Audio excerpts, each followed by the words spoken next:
जिंदाबाद गोविंद बसुमतारी जिंदाबाद जिंदाबाद नीरज सरकारि जिंदाबाद जिंदाबाद उदालगुरि जिल्ला कमिटि इउपिपिएल आरो भैरबकुंड ब्लक कमिटि इउपिपिएल बे मोननैनि जथाय नाजानायाव नागरिकफोरनि मोनसे जथुम्माय खुंनाय जादों आरो बेवहाय जोंहा मोननै थांखि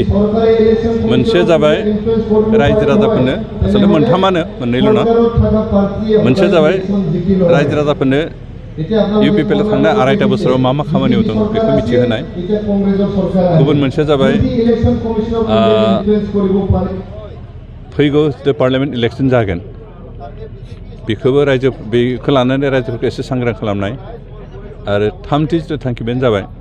हाग्रामा महिलारिया बावैसो इलेक्शन कमिशना जि ड्राफ्ट डिलिमिटेशननि जिथु रिपर्ट होदों बिनि सायाव जिथु नंखाय बाथ्रा बुंनानै रायजोफोरखौ गोरोन्थि लामाजों दैदेन नागिरनाय बेखौ क्लेरिफिकेसन होनाय बेखौ बुंफोरथि होनाय हिसाबै जों बे दिनैनि सिटिजेन्स एसेम्ब्लिखौ खुंनाय जादों बेखौ जों बुंनो जे माबा चिफ इलेक्शन कमिशना 2007 मायथाइयावनो डिलिमिटेशन कमिटि बानायदोंमोन बिनि रिपर्टखौ होबायमोन आरो बे रिपर्ट मथेनो आसामनि बादि गुबुन स्टेटफोर इटिमेटे बे रिपर्ट मथे इमप्लिमेन्ट जाबाय खिन्थु आसामाव बै समाव एनआरसिनि खामानि सोलिबाय थानायखाय बेखौ स्थगित दोनथ'नाय जादोंमोन आरो बे स्थगित थानाय रिपर्ट बेखौनो दा होदों आरो बे होनायाव थिग रिपर्ट होनायनि सिगाङावनो बिभिन्न दल संगठनखौ लिंहरनानै बिथांमोननि गभर्नमेन्टफोरखौ लादोंमोन जे रिपर्ट होनायनि सिगाङावनो रायजोफ्रा मा लुगैयो गाव गावनि एलेकाखौ लानाय बे मथे दा माबादोंमोन जोंनो हियारिं लादोंमोन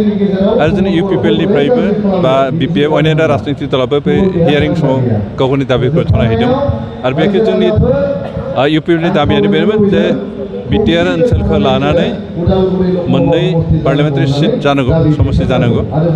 आरो बेनिनो मोननैबो एसटि जानांगौ बे मोनसे दाबिमोन क'क्राझार थाखाबाय आरो क'क्राझारनि बादैबो क'क्राझार आरो उदालगुरिबो मोननै पार्लियामेन्टारि समस्ति जानांगौ बे होननानै जों दाबि खालामदोंमोन बेनिफ्राय बिटिआर ओनसोलनि सिमानि भितरावनो एसेम्ब्लिनि समस्तिफोर जानांगौ होननानै दाबि खालामदोंमोन आरो दिनै रिपर्टआव जों बेखौनो नुदों जे जोंनि दाबि मथे बिटिआर ओनसोलखौल' लानानै जोंहा एसेम्ब्लि समस्तिया जाबाय जोंहा सिगाङाव 14ताल'सो एसेम्ब्लि सिट दंमोन बिनि भितरावबो 8तायाल' पुरा बिटिआर ओनसोलनि सिङाव बाखिखिनिया खावसे बिटिआर खावसे बाहेरावमोन खिन्थु दिनै बे रिपर्ट मथे जोंहा 15ता समस्ति जाबाय बिटिआर ओनसोलाव आरो बे गासैबो समस्तियानो बिटिआरनि सिमानि गेजेरावनो बेखौ जोंहा लाब जादों मोनसे समस्ति जोंहा बांबाय 14तानि जायगायाव जोंहा 15ता जाबाय आरो बेखौ जोंनि थाखाय गोजोनथाव बाथ्रा दिनै हाग्रामा महिलारि बेफोरखौ जानकारी थादों आरो जिहेतु बिथाङा रिपर्टखौ मोजांखौनो नायाखैबो जानो हागौ बेनिफ्राय जोंनि जि मोननै दाबिमोन मोननै पार्लियामेन्ट सिट जानांगौ होननानै बिनि भितराव जों बिटिसि सिमानि भितरावनो जानांगौ होननानै दाबि खालामदों खिन्थु बे जाफुंनाय जायाखिसै कारण जितु उदालगुरि पार्लियामेन्ट सिट जानांगौ होनना बुंदों बेयो दासिमहालागै दरं होननानै ओंखारदों खिन्थु जों आसा खालामदों बे उदालगुरियानो जागोन कारण जोंनो एसुरेन्स होदों बेनिफ्राय जोंहा सिमाया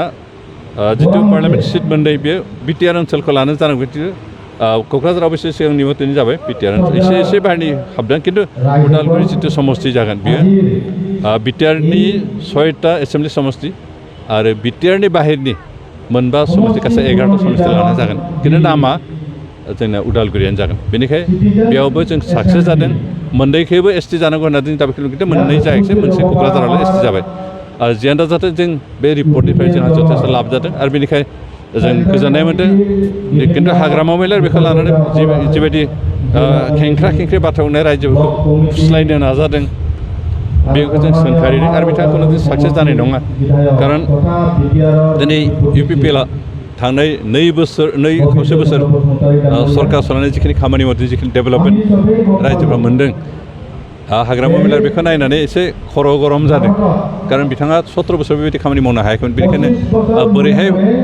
थगाय थुसे रायजोफोरखौ गावजों खालामफानो हागोन बोरै गादियाव फैनो हागोन बिदि खर' जन्था खालामनानै नंखाय बाथ्राजों रायजोफोरखौ थगायना जादों आरो जों बुंनो जे बिथाङा कुनुदिन साक्सेस जाया हाग्रामाया कुनुदिन गादि मोनफिना आनखि नेक्स्ट इलेक्शनाव हयতো हाग्रामानि जितु एक्जिस्टेन्स बेनो टटेलि जोबहैनो हागोन लानानै जे धरना होबाय थादों माहारियारि आफाद एबा बर' थुनलाइ आफाद बा बर'नि सोलोंथाइया बेयो नाटकसो होननानै आरो उदालगुरि बियाब जायैया एबसु आरो इउ पिपला बेखौ फोरमायदों होननानै मदद दैखांदों इलेक्शन कमिशना मोनसे इन्डिपेन्डेन्ट अर्गेनाइजेसन सरकारनि आरो बियो कन्स्टिटिउसनाव जिबायदि प्रभिजन दं बिनि सायाव सम्पूर्ण फोथायनानै बिश्वास खालामनानै बिथांमोना डिसिसनखौ लायो इलेक्शन कमिशनखौ प्रधानमन्त्रियाबो बोसोन होनानै गावनि गोसो मथे बाहायनो हाया राष्ट्रपतियाबो हाया कुनु राजनितिक लानो हाया कुनु अफिसारानो हाया बे कन्स्टिटिउसना जिबायदि बेखौ नोजोर होनानै कन्स्टिटिउसना थोननाय मथे खामानि मावो आरो बे रावनिबो बोसोन लाया बेनिखायनो हाग्रामा महिलारि जिथु दाय जाबसिन नागिरनाय जे आबसु आरो इउ पि पि एलनि दैदेनगिरि प्रमद बर'आनो इलेक्शन कमिशनखौ फिदिंनानै बेबायदि रिपर्ट बर'फ्रा लुगैनाय बायदि जाहोआखै होननानै जिथु बुंदों बे सम्पूर्ण मिसा बेसलेस कारण बिथाङा कन्स्टिटिउसन मिथिया कन्स्टिटिउसन प्रभिजननि मिथिया इलेक्शन कमिशननि जिथु अथरिटि जिथु पावार बेखौबो जेबो रोङा आरो बेनिखायनो जानला मोनला स्टेटमेन्ट होनानै गाव जे जाम्बा बेखौसो प्रमान होदों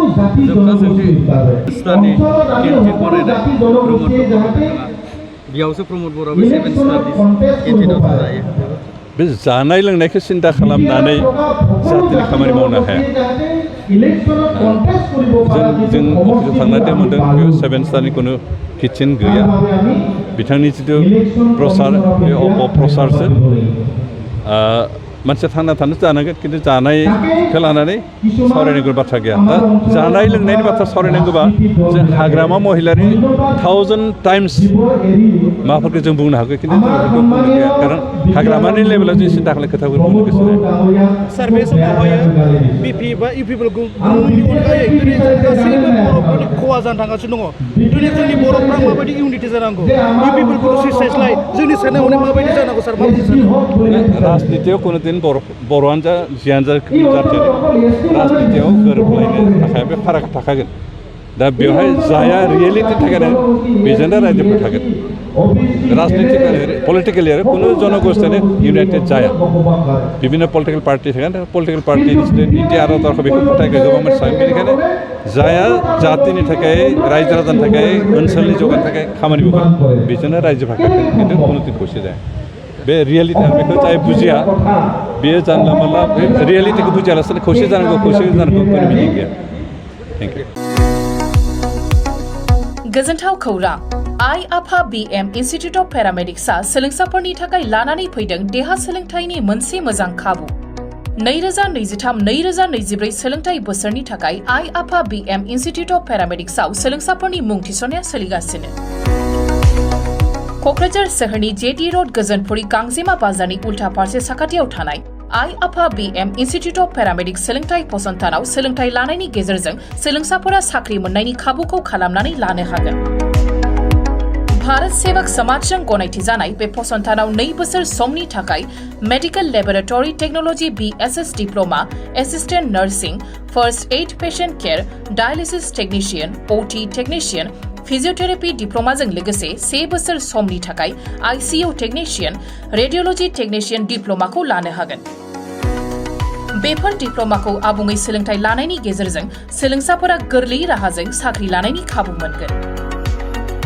गोसो गुदुं सोलोंसाफोरा रोखायै मिथिनो थाखाय 9821663110 6002559220 मबाइल नाम्बाराव फोनांजाब खालामनो हागोन नङाब्ला क'क्राझार सोहोरनि universal dental and health care सेन्टाराव फैनानै थोंजोङै खौरां लाफैनो हागोन